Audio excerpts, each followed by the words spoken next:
Welcome back to the 2016 North American Spring Split, and we're grouping up for our second game of the day, TSM versus Immortals. And in the offseason, Wild Turtle made a big move, leaving his longtime TSM roster to join Immortals here. And Wild Turtle says it wasn't an easy walk to walk away from the team that gave him his start in the LCS. It was pretty hard leaving my teammates behind, leaving Bjerg, Reginald, like the whole management on TSM and players. Like, it was just a really great time for me. So it was kind of hard leaving all my friends, but some things you just have to do, I guess. TSM was a really long story for me. It was kind of like a fairy tale story, sort of. I was on Cloud9 at the time. I was just playing randomly, and then Reginald, he was on my friends list on League of Legends, and he just randomly contacted me and he asked if I wanted to play like this week, and I'm like, sure, why not? It's a great opportunity to play in the LCS. Like, it kind of just hit me like randomly. Like, I didn't even expect like this would ever happen to me. And now Wild Turtle will be filling the AD carry role for TSM. Big pressure on that going on your screen right now. My first game was actually pretty insane. I didn't expect anything to happen. I didn't even know how good I was at the time. Like, I had nothing to gauge off how good I was. So I just randomly got a pentakill, and I was like, holy shit, what the hell's going on? Laudamonis goes in, that's going to feed him a triple kill. MIA strand, that's going to be a quadra kill. Can he get the pentakill? Brunchu 101, it's going to be the pentakill for a beautiful play. Wild Turtle stepping up. Chaos, do you have something to answer right now? Because your replacement is doing a fantastic job. Being on a team for that long was kind of stressful because, especially on TSM, you always have to be performing. I think this season ended pretty badly for us as TSM. I think overall, like, a lot of players were burnt out. The period after Worlds where I was trying out for other teams and deciding what I wanted to do from now on, I had to do a lot of thinking to see if I wanted to keep playing and see if I still wanted to be the best, and I decided I wanted to play again. I decided I'm gonna try to look for another team. So Reginald actually helped me find out like opportunities and stuff like that, so big thanks to him. And I just tried out for various teams. Like, I even went to Korea to like play some solo queue. Like, that was pretty cool. And then I actually came back and Immortals contacted me, and I just decided to join Immortals, so that's where I am now. It was kind of hard to leave a team after I was on it for 3 years because it's been a long time. I had a pretty long commitment to it, but I decided like I needed a fresh start. Immortals is really appealing because they already had really good players. Like, when I saw the team roster, I knew this is the team I want to play for. I've been living with these guys for a while, and they definitely made me feel like home. Like, I don't have any problems. Like, we have like no tension with our team too. And I just really like our new team. It just has a really good environment to it, and it just makes me happy, and I think this is where I can succeed. And succeed he has. Wild Turtle's been playing the Wild Turtle style and doing incredibly well with it so far. Yeah, the first 2 weeks, it looks like when Turtle entered the LCS, in a sense, playing without fear and being extremely successful, just making plays with his mechanics. He has incredible stats, especially CS-wise for the team and gold share-wise, because he was kind of carrying both games there for Immortals in week 1. And now we'll see what the rest of the Immortal squad can do. Of course, these guys are very new, but of course, the 2-0 to start the LCS. These guys are already looking at them as the team to beat. Yeah, and nothing can help a team build confidence more than the kind of wins Immortals racked up last week. They had the fastest win in North American LCS history and only our second perfect game. And as Wild Turtle said in that feature, the group just clicked, and it looks like they've been playing together forever. The note of caution, though, is that these guys, they play fast and loose, which does open them up to making mistakes if the other team is ready to punish. So we'll see if now TSM, who's also a pretty new team, can punish Immortals for playing too quick. Absolutely true. TSM can always shore up quickly. You know, Immortals clicked, but TSM might be better next week here. So everything, of course, has been coming up wonderfully for Immortals, but of course they have a tough challenge. They're against TSM. Now, the dream hasn't shown up just yet for TSM, but maybe it's going to work this time. Yeah, and watching their games last week, you could tell Yellowstar wanted to make some plays, but then the rest of TSM showed some hesitancy in following up. Yellowstar was a half step ahead of everyone, but then Yellowstar was also a half step off with a lot of his plays. He missed a lot of Bard ults. His Bard play wasn't particularly inspiring, and maybe that came from a feeling of being second-guessed, but we can only see that from the future. At this point, we're just speculating.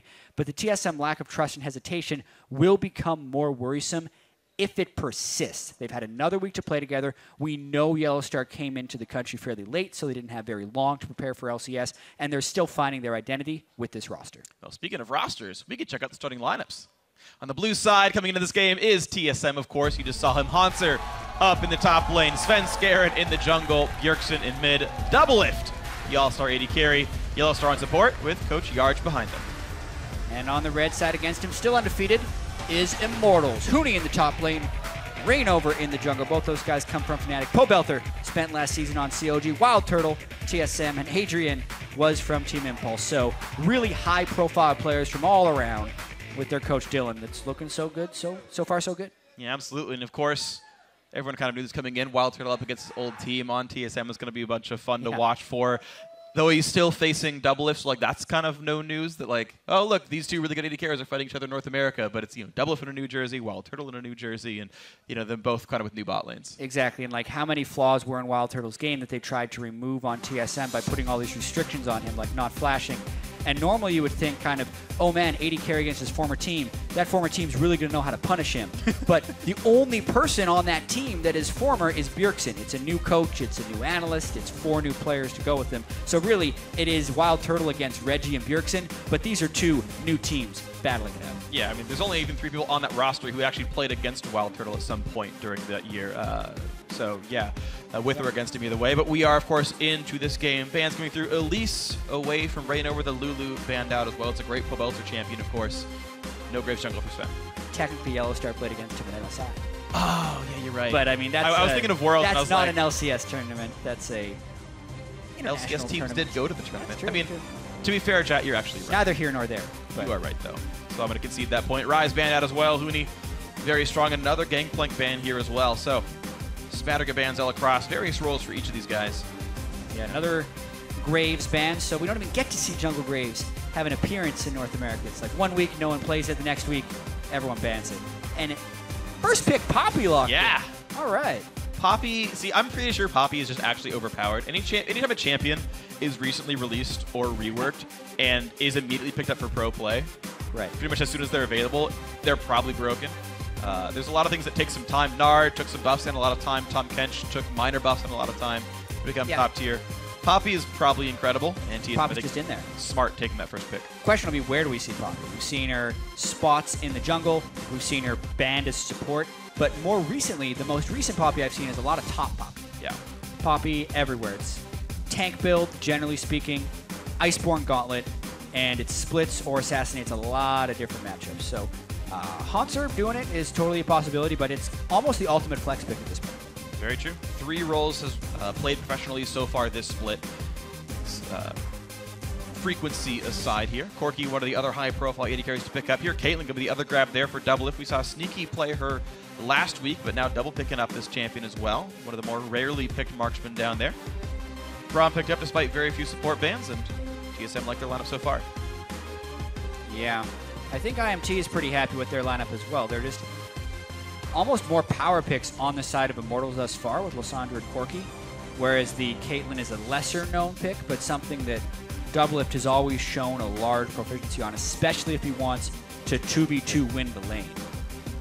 Oh, man. Olaf and Janna picked up. So this is Adrian 3 games in a row on Janna.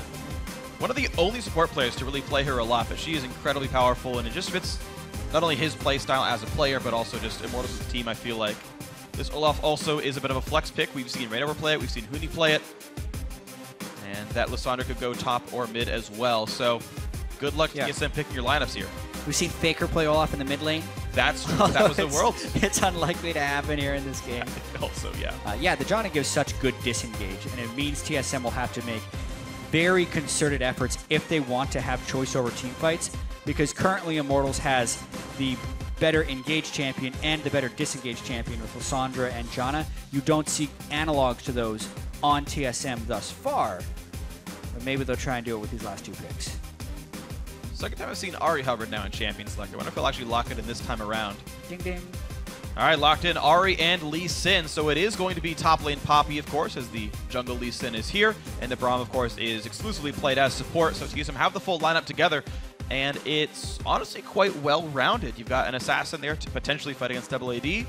Otherwise, a mix of diving and a mix of protection. It is so hard to read lanes in Champ Select this season because of all the variants of where a champion can go. Lissandra, top or mid, Corki, mid or AD, Olaf, jungle or top. Like, really, you don't even know what this last pick is going to be going for, and that's why you see kind of the generic Ahri pick. Ahri is something you could pick into anything.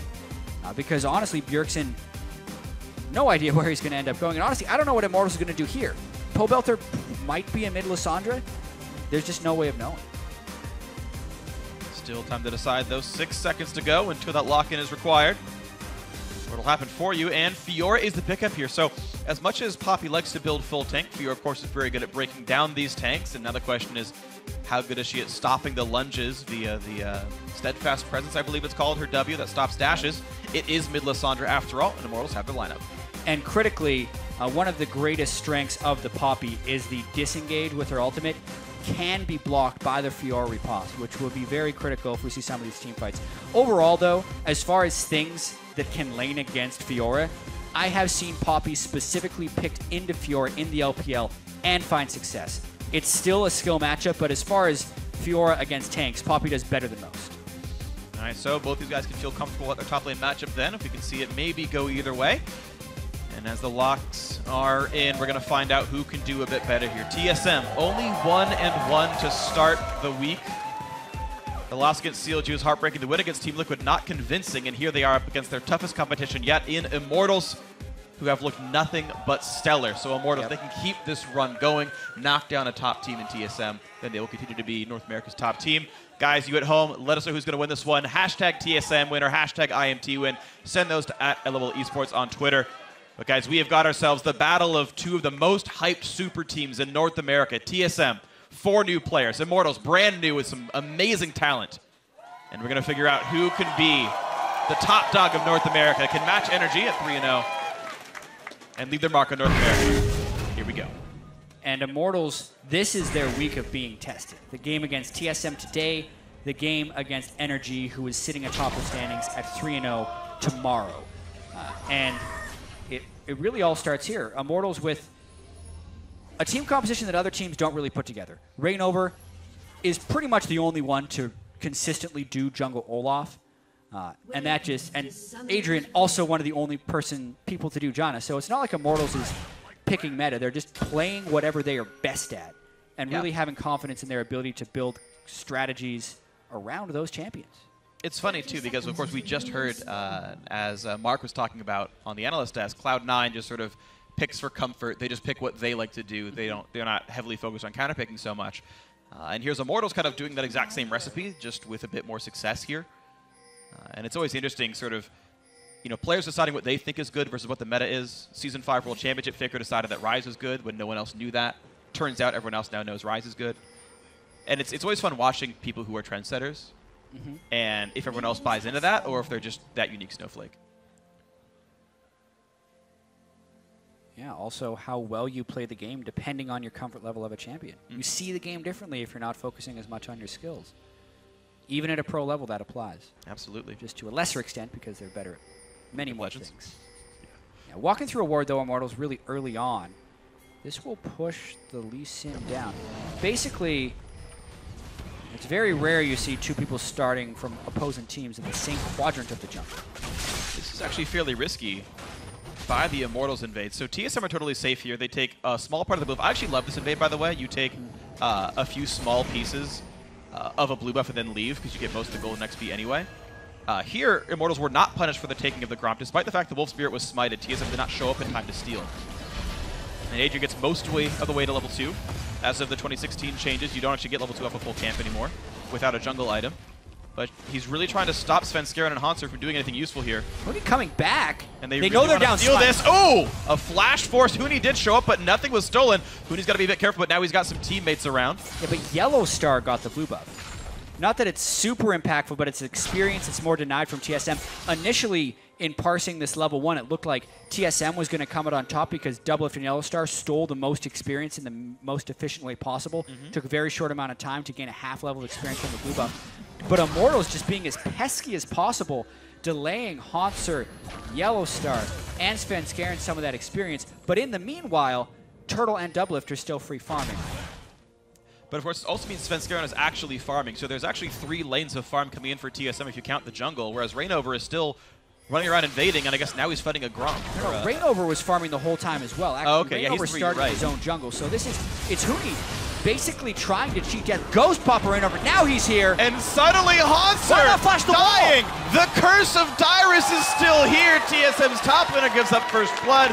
What a crazy early game by Immortals, and Reignover showing up right on time. Hanser not expecting Reignover to suddenly appear with a Ghost Olaf, level 3, 3.5 minutes. That was a Reignover power farm cycle, while the rest of Immortals was being as pesky as possible.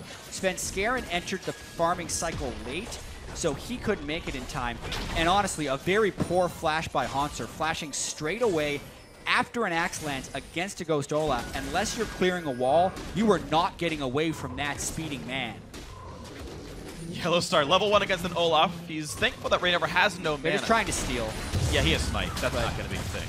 Honestly, this has been Immortals schooling TSM in the early game for the first 4 minutes.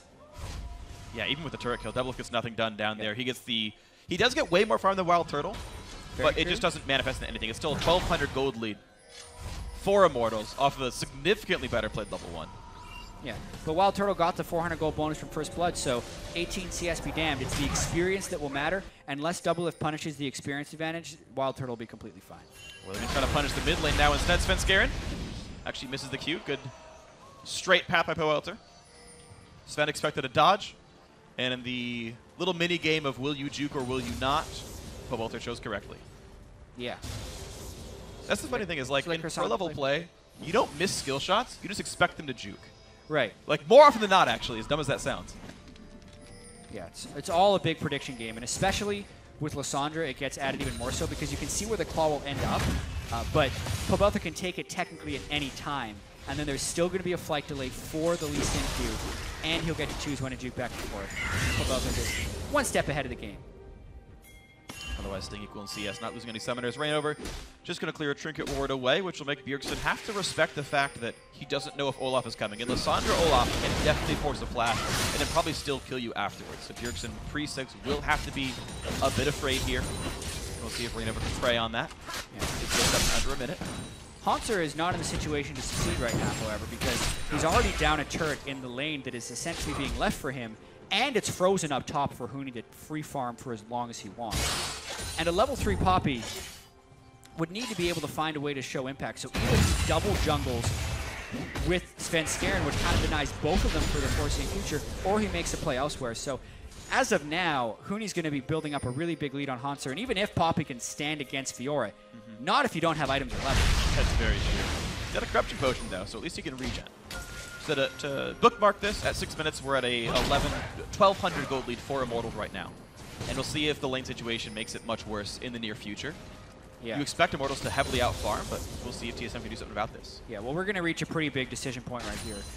Because there's a big wave that will be collapsing on the second tier turret of TSM. And typically when that happens, you expect the jungler to arrive and try and get the kill on the low-level top laner. So that's why Svenskeren is cheating towards the bottom lane, and Reignover actually has just the right timing to walk into the jungle with Hanser. This will depend on how much TSM is willing to defend and how bold IMT is willing to be with this guy. They do not have a teleporting Lissandra, and if they did, I feel like Hanser would have to completely abandon that wave. But instead, neither mid laner gets to show up easily. They're going to give it to him. Thanks to a Trinket Ward by Reignover that he kept in his inventory, he will be able to be spotted, but he's defending just in case and nothing big happens. Second actually recall comes in for Huni. Pickaxe goes towards Tiamat. We'll see which version of that upgrade he goes for in the near future. Yeah. Hanser very fortunate to get this farm. It looked like Huni could have actually kept his freeze for longer, but he chose not to. Without seeing the lane in depth, I can't tell for sure, but that's what I got from the glance. So I feel like he kind of lets Hanser back in the game a little bit, because I don't think a level 3 Poppy could have made a roam play, and Immortals was not really forfeiting pressure by having Huni freezing. Now, though, Huni will have to be going to make a play.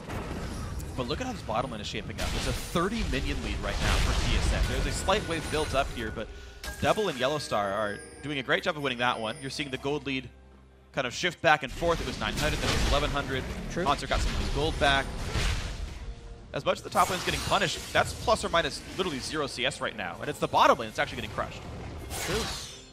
Thing is, Again, though, first blood is some of it. It's one level, and the first blood keeps it even. It's Doublelift and Yellowstar trying to kind of take over this game, and this is the cost of the first blood, was that bottom lane CS differential. But, I mean, it's a pickaxe versus a longsword and a ruby crystal. And unless they can go down there with some gank pressure, it's unpunishable at the moment. Svenskeren needs to be babysitting the Poppy instead of going down to punish the Corki. That could be a nice punish. There we go, good damage. Wild Turtle juked right. Yellowstar expected that. A lot of damage going through. Gets a Gianna shield and will wave clear properly. This means the wave is, or the 80 carries are 17 CS opposite as this gets cleared out. Which is pretty much what they entered the lane at. That is true. That is true. It wasn't so much in the 2-on-2 as you said, the cost of the first blood. The 1,000 gold lead is not too bad when you consider that you're up a turret and a kill. That's actually a farm advantage slightly in terms of numbers, which, again, you see from the 80 carries. Wild Turtle picks up the package. 1 minute late as it spawns at 8 minutes in, but chose to save it until now, until he could buy Phage plus Sheen. TSM will definitely have to recall to match the scariness of package plus 2 item Corki. Adrian sacrificing a lot to keep this wave here for Wild Turtle. A level 4 Janna was freezing a wave against a level 7 Kate and a level 4 Yellowstar, but Doublelift really needed the recall for that BF sword.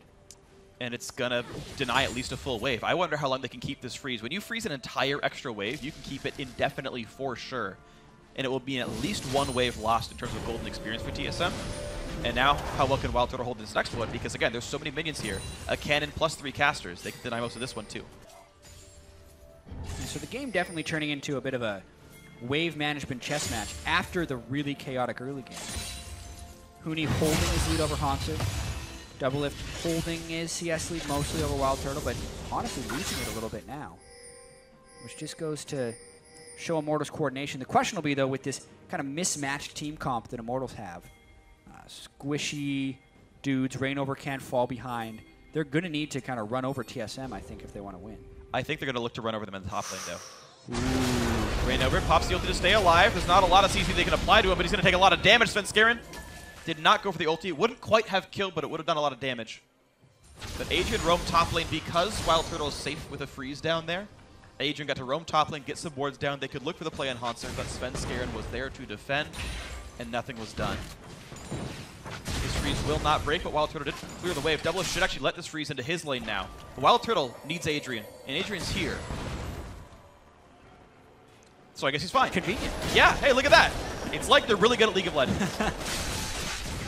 Yeah, and they're catching up on the CS, which is remarkable considering they were down in experience so heavily before. Split the upright. 3 points for Wild Turtle. Yeah.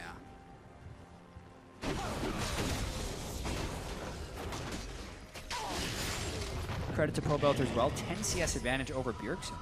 Very solid. Yeah, if you were to come into the season and like power rank the teams, like just based on player skill, you'd of course give a lot of edge to Huni and Rainover, but via common perception, if you looked at Bjergsen, Doublelift, Yellowstar versus Po Belter, Wild Turtle, Adrian, you'd probably give that edge to TSM in all 3 of those roles. Bjergsen's been an MVP, North American LCS. Yellowstar was the MVP last split. He's won 5 LCS splits. A lot of people think Doublelift should have been the MVP of the summer split, although that title went to Rush. So yeah, they had a lot of talent. But like we said, they haven't had as long together as Immortals. They haven't clicked at the same level as Immortals. A little bit of damage, but good play by Doublelift. EQ into a headshot auto attack's going to do plenty there. And the Janna shield doesn't do so much.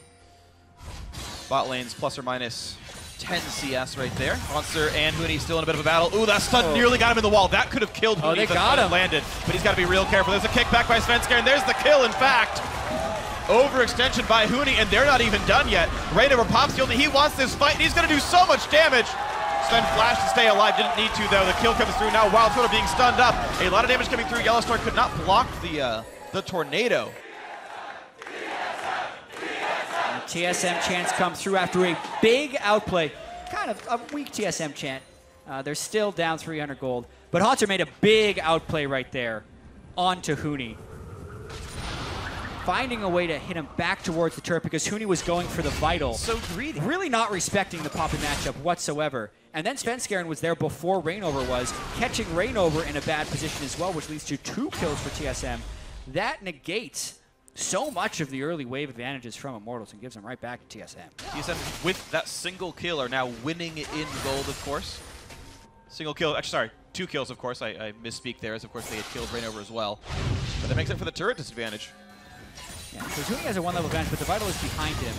Immediately, Haunter's like, what are you doing, man? Pops him back up into the air. Also blocks his dash away as soon as he lands down after the ultimate. And Rainover was there because he wasn't expecting his top laner to just die in the turret without doing much damage. So he was hoping for a bit of an extended counter gank. Instead, he finds himself in the jungle and gives up a 2nd kill. Beautiful stuff. So TSM doing much, much better than records would indicate.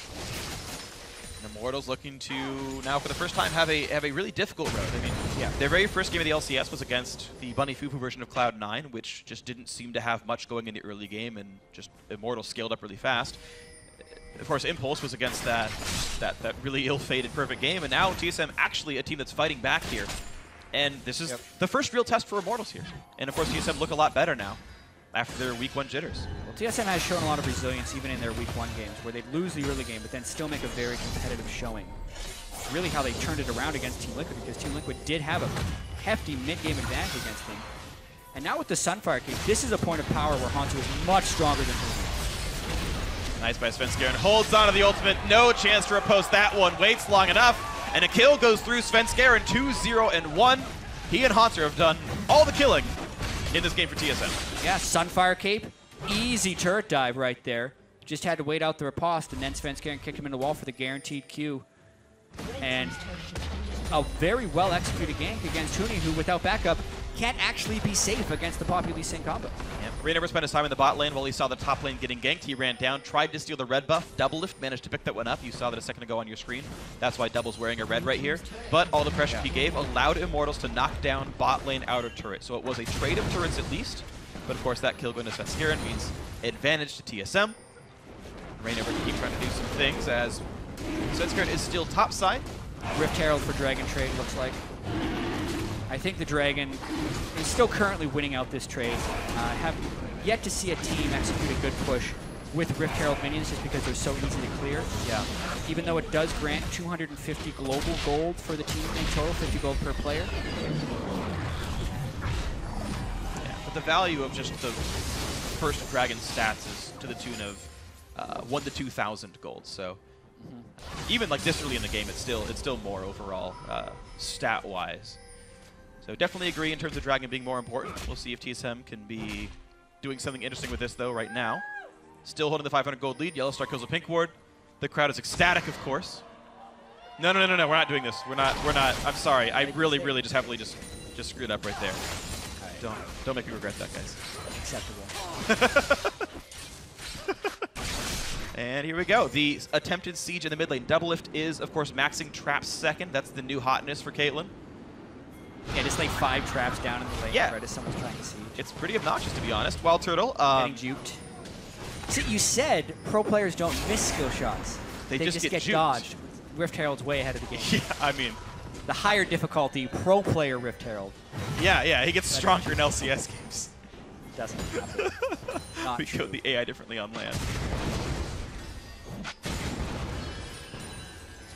Alright, but it is this just line of cupcakes, and Wild Turtle, I mean, he likes cupcakes. I assume. I actually have no idea. He might actually be gluten intolerant. I actually have no idea. We should ask Adrian, but he might know. He lost at duo queue, so he doesn't actually know much about Wild Turtle after all. Ooh.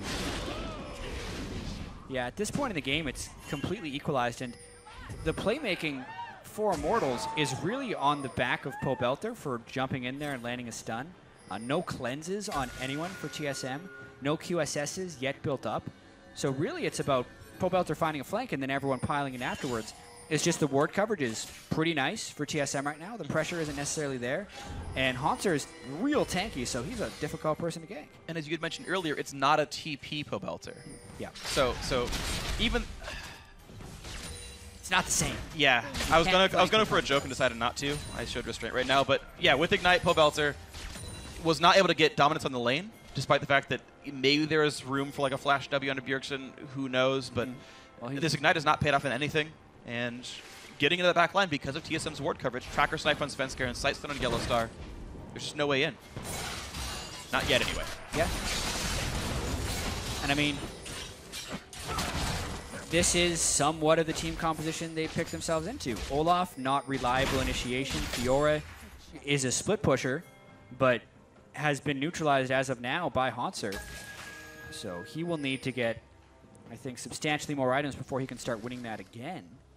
I think there will become a point where Fiora will be able to win that, so TSM is working on a bit of a clock, but that clock doesn't hit until about 35 minutes. And TSM's clock is actually starting pretty soon because they're going to get rapid fire cannon on double lift. So okay, Bjergsen versus Pobelter. Pobelter does not seem to know right now. It depends. He's waiting for him to use a Charm into the damage and an Ignite as well. Bjergsen's going for this play. Pobelter has to not land the E. Here comes the team. He's going to ult himself to heal. Now Huni is in on a Svenskar and pops the ulti. How good's it going to be? A kick into the wall. Pobelter misses the Q. That was a miss more than a dodge. Huni wants what he can, but he's not going to get the kill before the passive of the ultimate runs out, and the Charm's going to mean his death. A double kill for Bjergsen, and TSM are ahead here. Meanwhile, a fight in the top lane. It's not done. Yellowstar overextends here trying to defend this turret. 2 versus 3. He dies. A tier 2 turret for Immortals. And this is how you know two teams are playing that know what they're doing, because when a play happens in one lane, an opposite play happens if there was a numbers advantage. There was a 2v3 in the bottom lane that was traded 1 for 2, but there was a 3v1 in the other lane where Immortals was able to pick something back for themselves. So equal in kills, equal in turrets, but the turret that Immortals killed was a better one to knock down. So honestly, slight advantage to Immortals in the grand scheme of everything. Even though it was TSM who had the more impressive play, so to speak, Bjergsen outsmarted Pobelter to wait in this brush extremely long, waited for the cooldown to be used, also waited for him to show himself through the minions, and then they also had Svenskar there to block the claw path. Pobelter also himself for a heal. Huni tries to get as much damage out as possible, but the kick into the wall delays things. Hauntzer then tries to delay Huni even longer, and it's actually greed by Svenskar is the only reason he ended up giving that kill away, because he easily could have just continued to run. Hauntzer and Bjergsen had that kill dead to rights, and it's a misplay at the end of the day by Svenskar that cost him his life. Unfortunate there now. His first death of this game for TSM. Small miscue by Huni as well. He didn't actually land his second lunge after he popped ulti, so he didn't have the cooldown refresh either. Had to flash to auto-attack Sven, which wasn't enough damage to kill him. And a lot of that could have changed around if he got the heal from that ulti. Either way, as you say, pretty close to equal trade. Adrian trying to play Peel as best he can. Has Frost Queen's Flame done as well. Introduced to Lucidity Boots. This is his build every single time. I actually looked it up to learn Janna better, and this is his build every single game. Exactly these 3 items. They normally win by now, so I have no idea what he builds next. Actually, it's Locket, but after that, I have no idea. We might find out this time around. Huni and Hauntzer in a bit of a battle, and Huni knocked into the air to make this charm, and of course, he's going to wait for that one with riposte. Now Huni still in a bad spot, knocked around. Janna saves it! Oh, my word! Immortals keeping it alive. They'll kill Yellowstar as well. Adrian is a superhero. A 2 for 0 to Immortals. And these are the types of plays that make people excited about Immortals, and why it's justifiable to pick these types of team compositions, because that is just a raw outplay. Huni should have been dead, but Adrian called him over towards the Dragon Pit. He was able to save him with shields and the ultimate to delay damage from TSM, and Chile could dash over the other side. And then to just add insult to injury, they killed 2 people of TSM for what was a good play when it started on the side of TSM. Huni just keeps playing the split push game, getting as far ahead as he can. So here's the point blank ult to Hauntzer, the charm. Right, but Huni knew that was coming. The charm wasn't instantaneous enough. At this point, though, Hauntzer and Sven both hit into the wall. They kick Pobelter to the side, but that doesn't help whatsoever. And at that point, it's a really angry Olaf, who you are now in the anger zone of. He will I like that, the anger zone. Next to him. It's the anger zone. It's roughly the anger zone of Olaf. Can he auto-attack you? Don't. All right, well, TSM able to recover first. They're on the Dragon. They should knock it down in time. No easy way in for Reignover. So now 1 Dragon apiece. That'll equalize that stat disparity. 900 gold lead, though, and the road into the mid lane. So TSM kind of knowingly giving away mid lane outer in order to get that dragon. I can't say it's wrong, just a choice that has earned them some gold. But look at this, Immortals actually zoning them off of the way back in. They have to worry about the choke because Pobelter could enter that choke and really wreak some havoc. But they're not going to stay for the turret just yet. And Wild Turtle overstays. He's going to get locked up into the air. He's going to run away with special delivery and stay alive for now. Adrian flashing to dodge, but he can't. Charm down. And Pobelter in a bad spot. Ults himself, should still be a kill. And he will go down. 1-0 TSM. Yeah, Wild Turtle gets caught there. I'm very surprised that Immortals didn't catch TSM while TSM was in that very small choke point, but they let them through the funnel, and that's when Wild Turtle was punished. Even though he's not the one who died, Pobelter died because the fight was caught in the wrong place, and now TSM gets to push mid. And a huge mistake by Immortals lets TSM right back in. Looks like TSM doing a better job of being cohesive, listening to the calls, going for the same thing at the same time. Missteps, capitalizations, that's been the name of the game so far in this mid-game here. Someone being in the wrong spot and the other team doing a great job of punishing. Yeah, Lots nice of cupcakes. line of cupcakes right there for the rapid-fire Kate to help take down this turret as well. Really hard to defend this one. Rainover would have to pop his ultimate and then just run through all the cupcakes at once. He wanted to let his team through with that initiation, but the team's not in a position for a fight.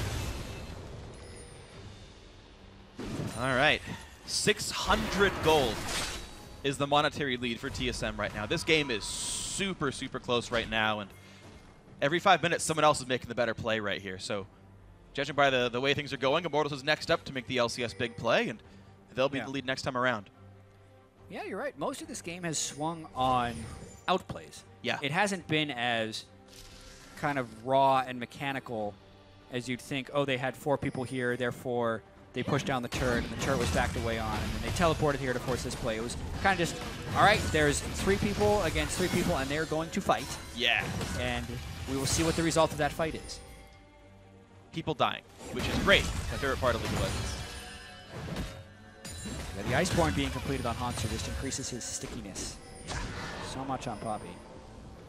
And Wild Turtle, of course, always has to be afraid. The engage range of Hanser is actually roughly Wild Turtle's auto attack range. So if you can ever hit Hanser, Hanser can hit W and E and say, you don't get to run from me without flash. Right. And Turtle will have to be afraid of that. Agent will have to be the one peeling, essentially. And it also feels like Hanser, the majority of his ultimates have been for point-blank knockups to try and chain CC. I'm waiting for the moment where he winds one up and, you know, knocks someone significantly away from the fight. It's kind of hard against the front line of Immortals, though. Huni can riposte it, Rainover can ignore crowd control effects, take it to the face and not be phased.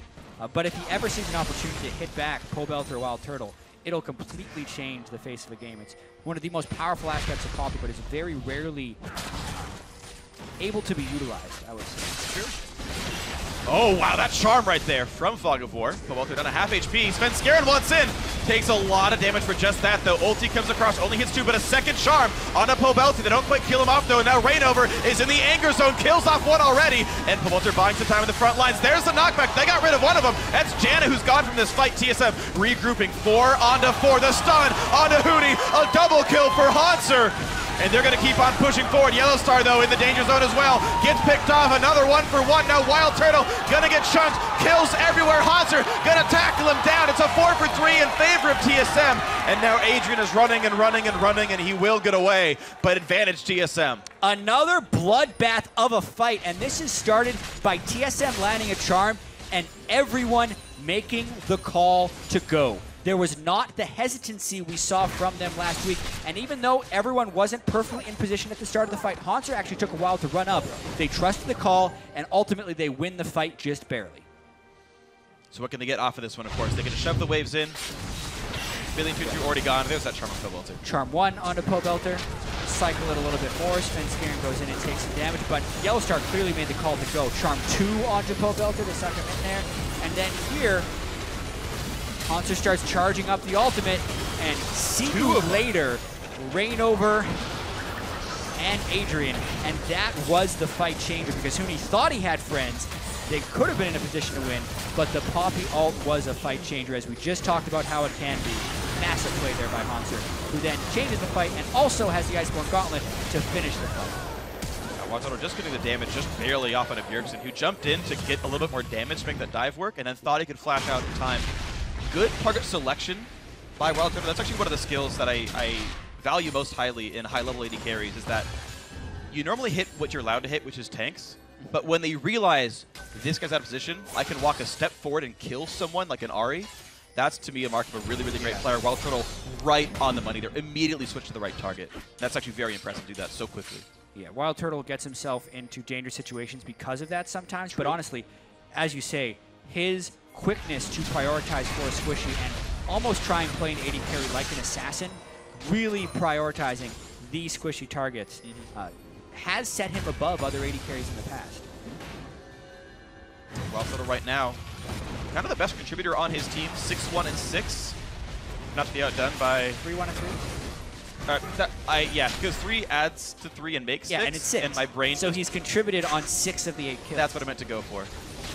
Not be done by Adrian's James Bond cosplay via his score, but still, the bot lane doing quite well for Immortals, and we're going to see them roam up to the top lane. A little bit of warding anti-synergy, double ward to the same brush, but they will cover everything up cleanly enough. Gold lead only 2,000. Again, very, very close game, but TSM are eking these small edges. Yeah, wow, Hanser. Yeah, I mean, oh, and he stops the dash. Brutalizing Huni right now. Again, just shade stunning him. Dear Lord!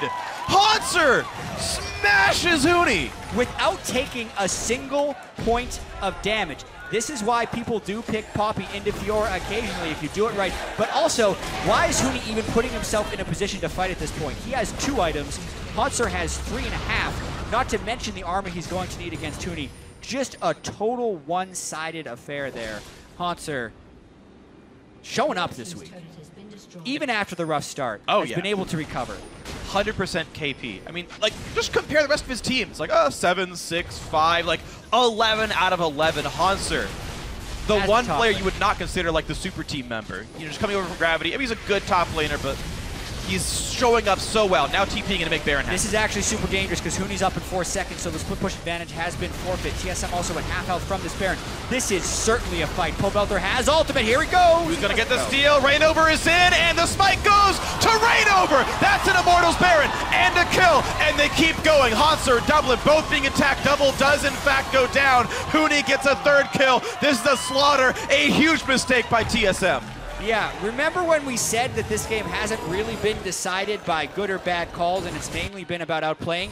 That was a bad call because they had Hanser already killing Huni and a split push advantage, and then they basically opt in for a 5v5 in the Baron pit after taking damage and a 50-50. Immortals also wants TSM in his choke point. Like, everything goes wrong. Svenskaren's chased down while they lose the inhibitor, and TSM throw the game away. Mid lane, tier 3, tier 2, and inhibitor all going down. Nothing else to grab. Of course, everyone, I believe, was actually alive to still receive the Baron buff. So Immortals have a full power Baron, and they are ready to just crush this game. Literally everyone on Immortals could make it to the Baron pit for a 5v5 before TSM could kill the Baron. And now they just get to reap the rewards of that. 50-50 smite, so great job by Reignover. But just looking at this, Pobelter's full health and has a chance to go in. Then Reignover is unstoppable. You cannot stop him from going in for a smite. Smite 91 health early. Or it was smite E from Reignover that gets it. Hanser also uses smite, I think, in there. So super slow-mo would be done for that one. But honestly, when they're funneling in against a Corki Lissandra and opting into a Baron fight at the same time, that is just never the call you want to make. They thought they could peel. Yellowstar landed the ulti. It actually did stun up Reignover, but it just didn't die in time. Reignover was able to get into range, even through the Yellowstar ult. So, unfortunate stuff by TSM. They went for a committed call. It did backfire. Immortals only, again, 2,000 gold up in the driver's seat for now. Yeah, it's true. Because there's still a very strong Poppy right now. Hanser full tank with the Thornmail. Very hard to kill him, no matter how much true damage or magic damage they can throw at him. Which is actually a lot. So I'm a little surprised he's prioritized armor so heavily and not more health. Yeah? Huni can do 40% health true damage if he gets all 4 procs. Reignover can use his E for true damage. Corki does half magic damage. Actually not that much physical damage on this. Yeah, Corki's more like a 75-25. It's like, Reignover and part of Wild Turtle and part of Huni. But this choice went for either way. We can analyze damage taken afterwards. Reignover, face taking a lot of damage, has to ult to get Run away. through the traps. He ate a cupcake, he's going to eat all the rest of them. Wild Turtle getting what damage he can, but Huni going to dodge away to get out from the Hanser tackle. Half HP though on this team. Wild Turtle getting poked just a little bit as well. I feel like he was taking the damage from every trap as he was running through as well. So he's like, you know what? I should not kill myself on these. Yeah. And then Double It very quickly replaces them. Yeah, That they base, are off though, ammo. the base actually just lost a Nexus turret because TSM, with an embattled defense down here, they didn't stop the wave from stacking. So even with that, Immortals with a successful push. Yeah. Well, in terms of gold, the Nexus turret gives much less than a tier 2, and so if the base never dies, it's technically the right choice by TSM. Still a risky one, of course, because now a game-winning push is that much easier. But TSM have pretty much stopped the Baron take, and we end up at a 1,700 gold difference. You're absolutely right. And now the split push game will continue to be a factor because TSM had the split push edge on Hanser when he solo killed Huni, but they forfeit that by making a bad Baron call. Now, Huni has completed the 3rd offensive item, and he's gone double lifesteal, which means he's actually more towards split pushing than he is towards team fighting. A lot of times, Fiora can build just 2 offensive items, still kill anyone, and then becomes kind of a bruiser with double tank items for team fights. But Huni doesn't have that option because he needs the 2nd lifesteal item if he wants a chance of fighting Hanser, thanks to the Thorn Mail. So a really complex set of item choices here, and TSM actually not even responding to Huni right now. Well, TP was down for Hanser, but it was up for Huni. They had to respect that, it looks like, and TSM pushing what they could have in mid lane, but they don't get a whole lot done. Pelvelser cheating as much as he can. And they will clear this wave back and forth. 2,800 gold. These teams neck and neck. TSM could finish today 2-1 and tie Immortals at 2nd place, who would also be 2-1 if they lost this one. Immortals could tie for first with 3-0 if they can get this game back and continue to push forward. But even more than standing, it's just pride showing that, hey, you are the best team in North America. You can take down the best teams in North America. This TSM lineup, via measuring their opponents, looking much better than last week, I would say. But still behind. Still some misplays, still some miscues. Not everyone on the same page. Not the cleanest calls. But this is early split for any team, especially with all the roster changes that we've got. Gotta wait another 45 seconds for that Vantage build to come off. 640 damage with the crit for Double there. Traps are immense. Yes.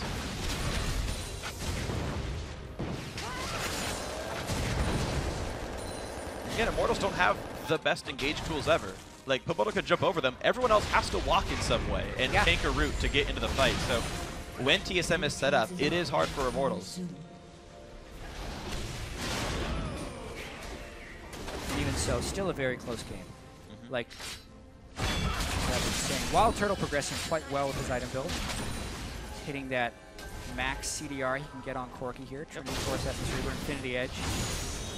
QSS on top of it in case he gets hit by a charm. Yeah, that will be a scimitar, I'm almost certain. Yeah, the full Savior build from Adrian.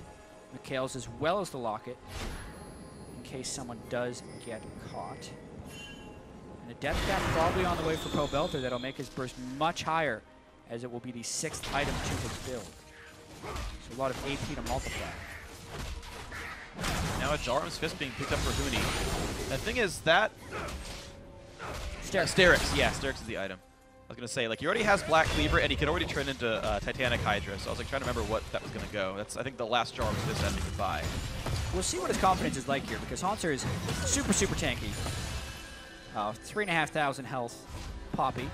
Hanser just respects it. He's like, I cleared it enough. It's pushing. We're done here. And Huni will not jump in for the fight. He's going to clear the wave, and out we go. You got the 2nd wave as well. Yep. And that wave will push back in. So Dragon in 20 seconds. Immortals only has 2. TSM only has 1. Baron is up in 6th, though. So if you go for Dragon, you always risk the comeback Baron. And it's going to make that risky for either team. Fighting right now over Baron ward control. Currently, Immortals controls that, but that could always change. Huni, look at that true damage on a Hanser. Dashes right in, but he landed the auto attack. That actually still hits. So we got the reset on the dash. Yeah, sometimes when Fiora plays Super Teams, you run out Mono before. Oh, Doublelift got caught! And he's gone already, so here comes the rest of the fight. Wild Turtle running from Bjergsen, but Bjergsen will get revenge on his old AD carry. It's 1-for-1, AD carry's gone. Hanser knocks back the Lissandra, and Hanser is now on the run, but slowed by the Rain over Axe. Has to flash, but could get caught again. Huni really wants in. The Q's going to be back up. He's going to land that one. Gets the move speed. He's going to get the kill from across the wall. Nicely done, Huni. And Immortals in a 4 versus 3 are ready to push. And I can't believe I didn't see it before, but Immortals certainly did. 37 minutes into the game, there is no Mikhails, no cleanse, and no QSS on a double lift. So all it took was a Pobelter flash ultimate to delete him from the map. But they still have to collapse in afterwards, and the fight continues. Hooney's pretty aggressive, but still it's a 4 versus 3. So down goes Yellow Star, 4 versus 2 underneath the turret. But Immortals have, of course, a wave. Hooney already pushed that one in. Bjergsen getting what poke he can. Hooney very low, Rainover pretty much dead as well. Double Lift is back alive. They're not going to get any more of the inhibitor. This team will run, but Bjergsen really wants in. Goes for the charm. Pobelter goes in though, and they're going to delete TSM. A double for Hooney. In comes Double Lift, but he's got to be real careful. He is alone. He is fighting Rainover, and he will not kill Rainover. He will kill Hooney, but he's going to go down. Everyone is dead. Hauntzer is up in 5 seconds, but there is only one Nexus turret. The turn from Immortals, so impressive, and they make the plays to win this game if they can take down the Nexus against Hauntzer. I think it's going to be enough. It's not a lot of damage, but there are super minions and there are no respawns. This should be the game. Back comes Rainover. Down goes the Nexus. Immortals 3-0. Wow. We'll have to see that catch at the end by Pobelter, but it's just recognizing when you have an opportunity and being able to make those fearless calls. We saw them 2 times there in the last 2 minutes for Immortals, and both of them were from Pobelter's Lissandra ultimates.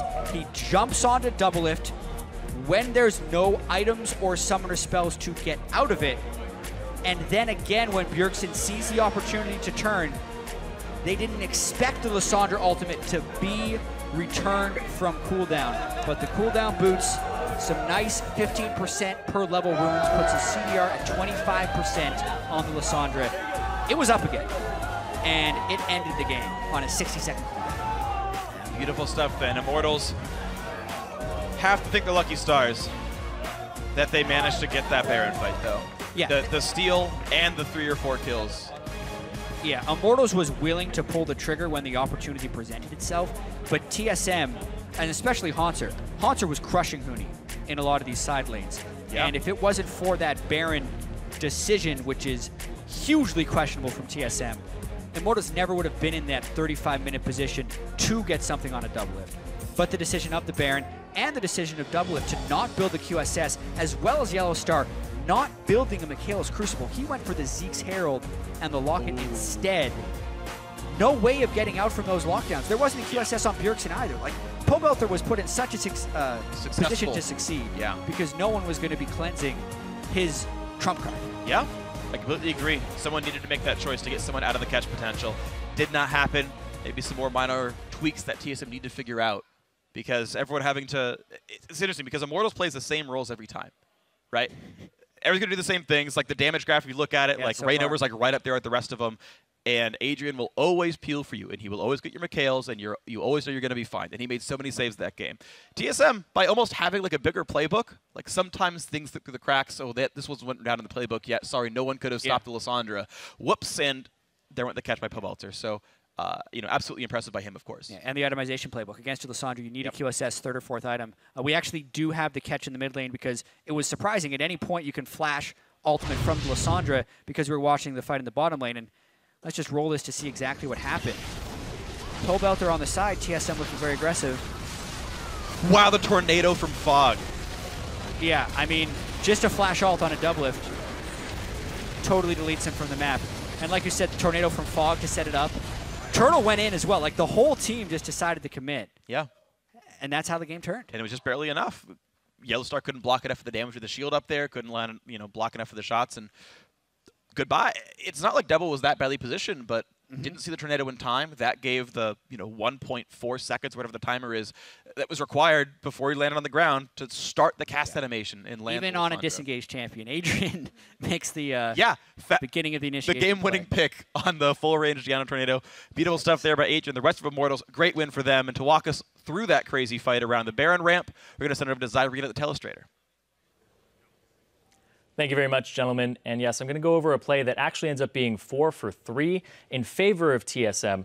But This is a play that actually has a lot of great interactions in it that are so hard to see in the micro sense. So I actually want to break this down and talk to you guys about some of the new things we're seeing on the Rift here. The top Poppy and the Caitlyn, which was only played once prior. So what's going to happen in this play is Immortals feel like they have a grasp on this. Despite being picked off by Bjergsen and caught off guard, they're going to start kiting, and they're going to kite upward. They're going to kite towards this area and place a ward around where Adrian's position is right now. That's going to allow them to kite backwards, and when they reach that back area, it's allowed for the TP to come through.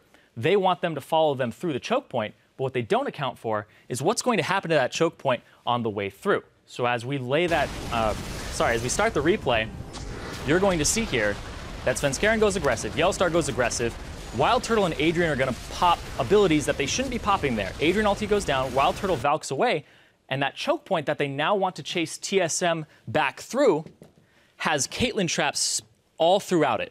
And what's going to happen is Reignover's Ragnarok is going to wear off. He wants to re-engage this fight and come down here to re-engage. But he's going to get caught on a trap. It's so hard to keep track of these things in the middle of the fight. And then they're going to get Poppy ultied away, and that's going to give superior numbers over to the TSM side. Comes through, boom, 2 for 1. If he had just gotten Reignover out of there, it would have been fine, but he gets Reignover and Adrian both out of the fight, and these Caitlyn traps are so oppressive when used correctly, and we saw turret setups, we saw 4 in the lane, 1 behind the turret, where you get to siege. And another thing about this Caitlyn is that against compositions that don't have multiple tanks, it's hard to soak these traps up. Your squishies don't want to stand on the traps because they take full damage Qs, and they also take a very large headshot percentage increased damage. So while you're going through choke points, you have to pay attention to what happened to it on the way back out. So hope you learned something today. I hope that you guys, when you encounter Caitlyn, remember, watch your feet. Now, let's hand it off to Dash with some victorious interviews. Thank you very much, Zyrene. I am here with Wild Turtle and Adrian. 3-0 now for Immortals, so off to a good start. However, this looked like the toughest game for you guys so far. So Wild Turtle, coming to you first, what was it about this game that made it so much more difficult than, let's say, an 18-minute perfect game last week? Honestly, I think TSM played really well that game. Despite the mishap in the 2v1, they played the mid game, and they were really good at pressuring the map. And it was really hard for us to do what we wanted because we usually were able to do a lot of plays, get the Huni split pushing going, but they were able to negate that early on. Poppy was actually, Hanser was actually winning that matchup for a little bit until Huni got more items. Yeah, I think TSM were in control for some of that game, but we eventually got control back at the Baron fight, which was pretty awesome. The Poppy Fiora matchup was definitely a fun one to watch. Adrian, I got to come to you. Explain to me the level 1 that happened here, because it was very tough from our perspective to kind of figure out what all was planned and what was being done in the moment, because you guys had that late invade onto the Gromp, which was the same side that their jungle and top laner were starting on, and then we saw this kind of continuous dance around the top lane turret. So can you kind of break down what exactly happened in that level 1? We wanted to secure a lane swap and to secure that side of the jungle, but they did the rolls for some reason, and then they were completely on the wrong side of the map when they were lane swapping. And So when you run into a situation like that where you have this plan, how did you guys pivot, and what's the communication like on the team? Who's taking over as the main shot caller in these early stages of the game, reacting to what was planned and then what actually happened? I think everyone was just talking and giving their opinions, and we just picked what we felt was best. All right, fabulous. And it ended up working out for you. However, as you mentioned, TSM had a lot of control throughout the game. So ultimately, we ended up finding ourselves outside the Baron pit. We had the steal come in by Reignover. And a lot of people would point to that as being one of the places where the game kind of turned. Wild Turtle, to you, the dynamic of the team seems to always allow for, so far, what we've seen, kind of this positive energy where a play like that will always be available to you guys. Do you feel like through practice and games so far that you guys have kind of reached that S-tier status as a team in terms of dynamic and the way that you're able to communicate and make split-second decisions around the map? Yeah, I think our communication is really good. We still have a little bit of mistakes. Sometimes people are on the wrong page, but overall I think our team communication is pretty on point. We usually don't miss a beat when it comes to plays like that. We know what we want to do, and I think we just executed well. TSM did play well around that, but I guess they had a big throw at Baron. Now, naturally, a 3-0 start, a lot of people start looking at you guys as, well, is this going to be the next 18-0 team? Are they going to go undefeated? You know, so expectations can definitely be high, and then throw on top of that the 18-20 minute second, perfect game last week. Adrian, how is the team dealing with some of kind of the rising expectation and pressure that adds? I don't think anyone really feels any pressure to like play better. Like we just play the same with everyone. Like we don't underestimate anyone or overestimate them. We just play it the same. In this game, TSM, Immortals, you've had experience now playing on both. What would you say is the difference between your experience on TSM and Immortals that let you come out on the victorious side this time around? I think I just have like a lot more freedom on Immortals because I just pick whatever I feel like is strong, and I give my opinions on what I feel is strong. So it gives me more confidence on what I'm like buying or what items I'm buying and like what champions I'm playing. And I just have a lot more freedom around that. So I definitely feel more confident in my champions. So I think that contributes to my play a lot. In this matchup, we saw the Corki versus the Caitlyn. Can you just speak to me as a marksman about kind of the strengths of Caitlyn? As Irene mentioned, we haven't seen too much of it played as of yet, but she is kind of creeping her way into the meta. What are her big, pros versus cons? I think her biggest pro is how the traps work now, because you can get 5, and late game, like I'm pretty sure like people are maxing Q and then like the traps right after, and once you get the traps max, like you have a lot of pressure on sieging turrets, objective control, and Caitlyn's definitely like really annoying that game. Like she was like zoning us from ever walking up to get any mid vision because she had 5 traps in the mid lane, and that was pretty annoying. So that was like her biggest pro. And one of her cons is I don't think she's like too strong early game, and she's strong, but like she's not like Kalista strong basically. Right. Yeah. All right. Finally, Energy tomorrow, Adrian, the other undefeated team left in the North American LCS.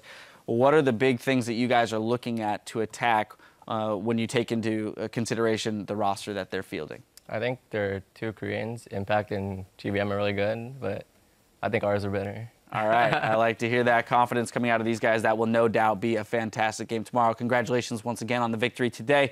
Now we're going to head off the Rift for 3.5, but when we return, we'll follow Team Liquid as they look for their first win against Counterlogic Gaming. Stay with us.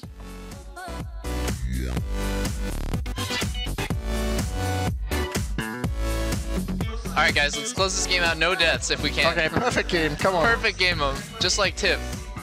Yo, can I get another gank? No, I'm out of ganks. Overextension by Huni, and they're not even done yet. Right over Popsicle, he wants this fight, and he's going to do so much damage. TP, hey, Kevin, give me a ward, give me a ward, give me a ward. I want him. I'm here. Just slow. On Pobelter. Kill his hammer. Go on, finish him. Let's go top. Hey, run, Dennis, run. One of you, Rico. Now Huni still in a bad spot, knocked around. Shanna saves it. Oh my word! Nice. I have a charm. You can Careful. I'm going. Olaf, go. Kill Olaf. I'm a charm. Corki. Kill him. Top. I'm on Bram. I'm resetting Bram. I got it. Bram.